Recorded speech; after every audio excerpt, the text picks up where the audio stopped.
and welcome to this month's edition of Monthly Makes. Well, September edition of Monthly Makes, I'm a little behind, but you know, that's what happens.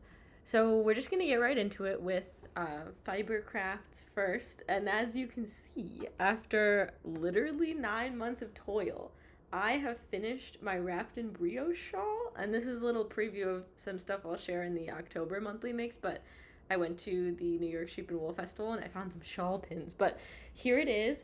It's beautiful and gorgeous. It took me forever. This was my biggest brioche project yet, and my first real brioche project.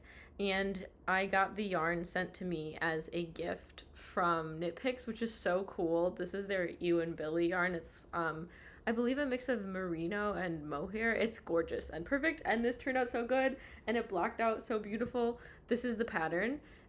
It's free, which is crazy because this is such a beautiful pattern, and there's a video tutorial by Very Pink Knits, and she has taught me everything that I know about knitting. So that was my first finished object for September. My second finished object for September, which is not really seasonally appropriate, is the Sisida top. I had some cotton yarn that I'd crocheted with, and I wanted to see what it would look like if I did some knitting with it instead. It is a heavier yarn. This is like a DK weight, which is what the pattern calls for. I do like it. I did wear it when it was still warm outside. I will say it's still a little warm. I'm not totally sold on summer knits for me, knitting them anyways, because I'm impatient, so I do like a heavier yarn. But maybe I'll try a similar top in like a fingering weight cotton instead and see if it's a little bit more breathable. It is breathable. I made a thick fabric, but I really liked this pattern. I adjusted it a little bit and I added these like crochet details to the top, which I'm still not sold on. I might take them off, but I think it turned out cute, and I'm going to wear it layered with the crochet piece that I made. So I think that one was a W. So that's it, I think, in terms of finished objects. Let me see. Yes. In terms of ongoing, I'm still working on my vanilla is the new black socks. They're over here somewhere, but they don't look like anything. They're going well. I wanted this to be a travel project, but now I'm using double pointed needles and I don't like traveling with those, so it's not a travel project anymore. And then I'm also working on, for the first time ever, my own pattern. So I'm making this shawl out of 3 colored, it's not called moss stitch in knitting, linen stitch. And I think it's turning out really cool. So it's not really my own pattern. Let me show you, actually. I kind of mushed 2 YouTube tutorials together. So I combined these 2 YouTube tutorials in order to make this beautiful shawl that I'm still working on. I'm holding sock yarn together with Surrey. So this is actually 6 strands, which is crazy. But I think it's turning out really cool. I want to do some projection mapping onto the shawl. I did a test swatch, and now I'm making this as a bigger project. So I digress.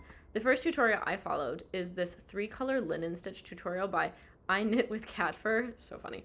They also have a written pattern if you go into the description. There are surprisingly very few patterns and tutorials I could find on the 3-color linen stitch, which is shocking because I think it makes such a gorgeous fabric. So this is what I did just for the base of this shawl. And then for the increases and decreases, I followed this tutorial by Wild and Plum. And they show you several ways to do it, but how they suggested that you increase is cast on 2 at the beginning of a row, and then when you flip, also cast on 2. So you're casting on both edges, which is why this is such a deep V. That works because the linen stitch, you need an even number repeat. So my biggest thing was figuring out how to decrease and increase without messing up the pattern. And this accomplishes that, which is great.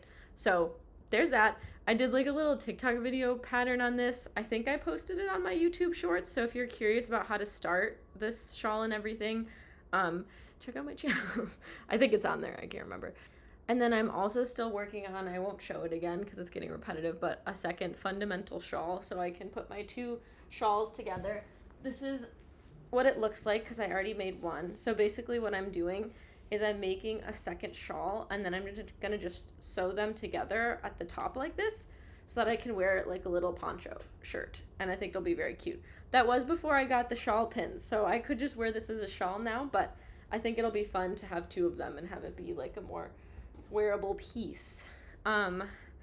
Okay, so that's it, I think, in terms of what I'm working on. I have a few other abandoned whips that I may pick back up. We'll see. In terms of what I want to do upcoming, so this is going into October, which we're already well into, and November.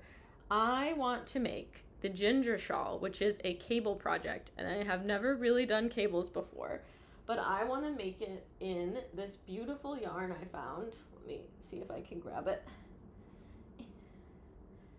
I bought this yarn a while back. It's a merino. It's really beautiful. It has a very like tight twist, so it's nice and bouncy.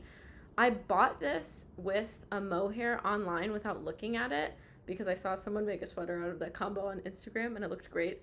I have since realized that I find mohair itchy, so I had to find an alternative, and I found, when I went to Rhinebeck, this Surrey, which is 100%, or this is silk and alpaca. It's really stunning. It's from Primrose Yarn Company.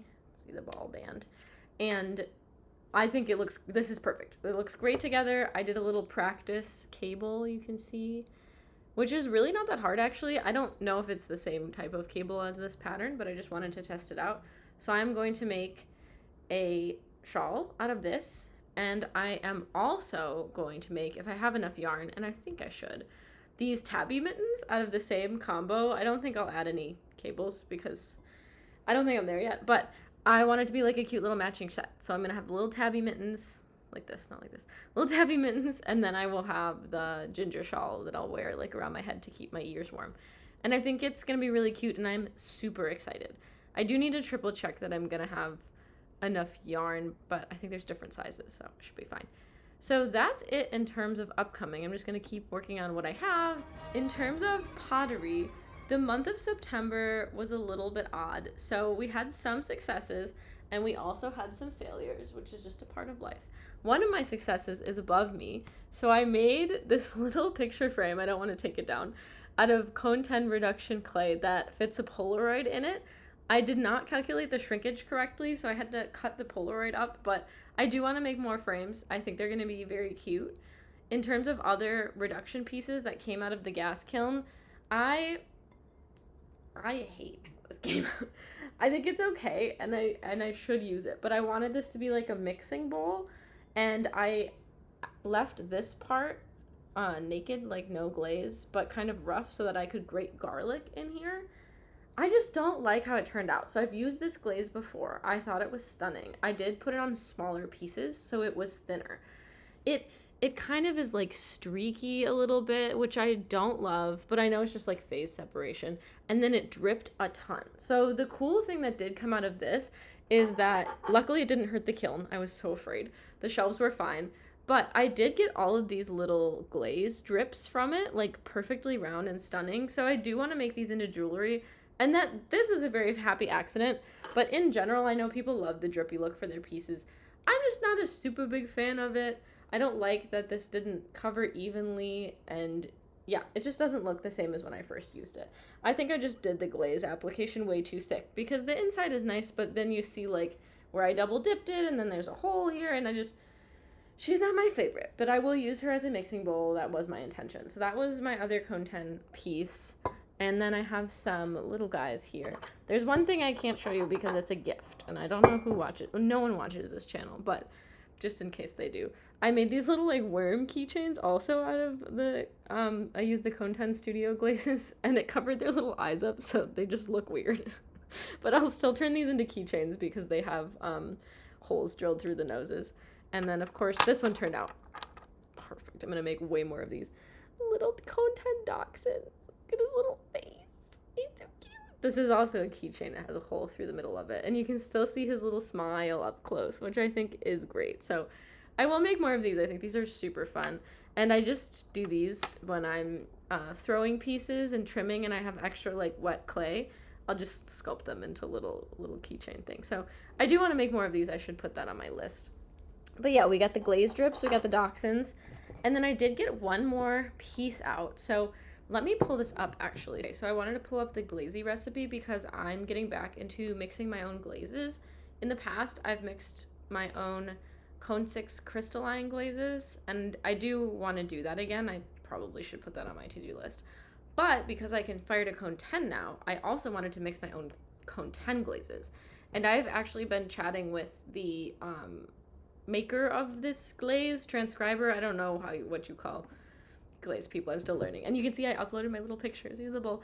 But they've been super great. The recipe got taken down for a while, and I like panicked and posted on a forum, and I was like, where's the recipe? I was gonna follow it. So this, you can see, is the intention of what I thought it was gonna look like. Now, for this experiment, this person sprayed on their glaze, so this is more of a pigment. So you put clear, then whatever I mixed up, whatever this is, and then another layer of clear. I did that, but I brushed it on. And as you can see, mine is like, it looks like flesh, and it has like pocks and things, and some like metallic portions. So it doesn't look like this. I am going to make more bowls where I spray it on. Here, you can see this better in the picture, actually. This is the same bowl. But it's cool. I'm excited. This is definitely not a functional piece for sure. I wouldn't eat food out of this, I don't think. You probably wouldn't die, but you know. I'm excited to mix it up another batch of this glaze and apply it a little bit differently and maybe spray the glaze on and see how it looks. But yeah, so I've been mixing my own glazes. So this also came out of the Cone 10, firing. And then in terms of, so that's pottery in terms of things that went well. Things that went poorly. Let me close this. Okay, in terms of things that went poorly, I am trying to make an iced tea steeper. So I want to like cold steep tea and herbals in the fridge. And my initial intention was to make the vessel, make a lid, and then make a steeper with the little holes in it. I have realized it's really hard to make these because the holes fill up with glaze even if you wipe it back. In this experiment, I had fired all the pieces together, and because of the shrinkage of the clay, because there's no glaze on the inside, this is stuck. So I'm going to have to probably smash this, which is unfortunate. And it kind of looks like an urn. So that's a failure. It got really small. And then take 2 was also a failure. I used the studio glazes for Cone 6, which I don't usually do. And I didn't clean the piece enough or something, or there was a bad clay body fit. I will say the outside looks cool. It's kind of like an oil spotting. This one was a little better. I made this little frog handle for the lid, and then, you know, some of the holes of my colander got clogged up and some of them didn't. So this is still functional, but I will say, if you look closely and you envision a picture in your mind, this is missing something, right? It's missing a spout. So I made 2 urns by accident because without a spout, that's basically what this looks like. I do have a 3rd one in the kiln now that will hopefully be done next month that has a spout, and I measured it so I could use a metal steeper instead of making the steeper. So these were failed experiments. That doesn't happen very often for me with pottery. Usually I squish it when it's in the clay phase, before it goes all the way to the end and fails. But you know, it's fine. Things happen. And the very last thing, actually, I'll save this for next month because it's October and I got these back, but a little preview is I've been making buttons. I think that's everything for pottery, and it's probably everything for sewing. This might be an abridged version. So I made some alterations for a friend, so that is sewing. We adjusted some wedding attendant attire, but otherwise, boy shorts. I don't know what that is. Otherwise, not much to report on sewing. I will save my upcoming and what I've been working on for October because it's mostly what it is. And yeah, I think that's it. And then in terms of digital, I have been using Touch Designer. So you'll notice my little me preview is a slightly different thing this time. It's not Lens Studio. I've been doing some cool stuff and learning how to use Touch Designer, and I don't have anything I necessarily want to show right now, but I just wanted to have it open and have it on my list of things that I'm doing. I got a projector, a short throw projector, so I'm going to be trying to make more like cool installation work at home. But that's about it. So I'm sure I was missing some things for September, but October is also almost over, so I'll make the October monthly mix shortly after. But yeah, thank you for watching, and happy making.